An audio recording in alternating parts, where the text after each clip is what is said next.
এশার নামাজ পড়ে কেঁদেছো, বান্দা নামাজের মুসল্লা যখন বসে যাও, আমি আল্লাহকে তোমরা বারবার বল, আল্লাহ আমার গুনাহ মাফ করে দাও, তারপরও আমি তোমাদের এই গুনাহ মাফ করে নিই।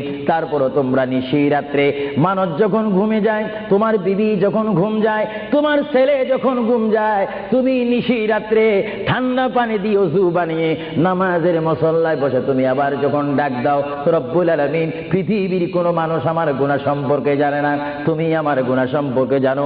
আমি এমন গুনাহ করেছি আমার বিবি জানে না, বিবি গুনাহ করেছে আমি জানি না। আল্লাহ তুমি সব কিচ্ছু জানো, হে আমার প্রভু তুমি আমাকে মাফ করে দাও।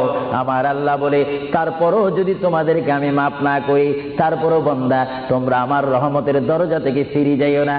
আমি তোমাদেরকে হুকুম দিচ্ছি, ওয়ালাউ আন্নাহুম ইয যালামু আনফুসাহুম জাউকা, বান্দারে যদি গুনাহ করে ফেলো, আমার রহমত থেকে মুখ ফিরে তুমি চলে যাইও না।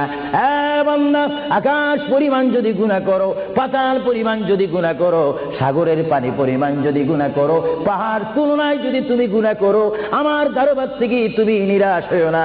বান্দা, আমি তোমাকে একটি রাস্তা পাঠাই দিচ্ছি, একটি পথ তোমাকে আমি দেখাই দিচ্ছি। সেই পথটি কোন পথ তোমরা জানো?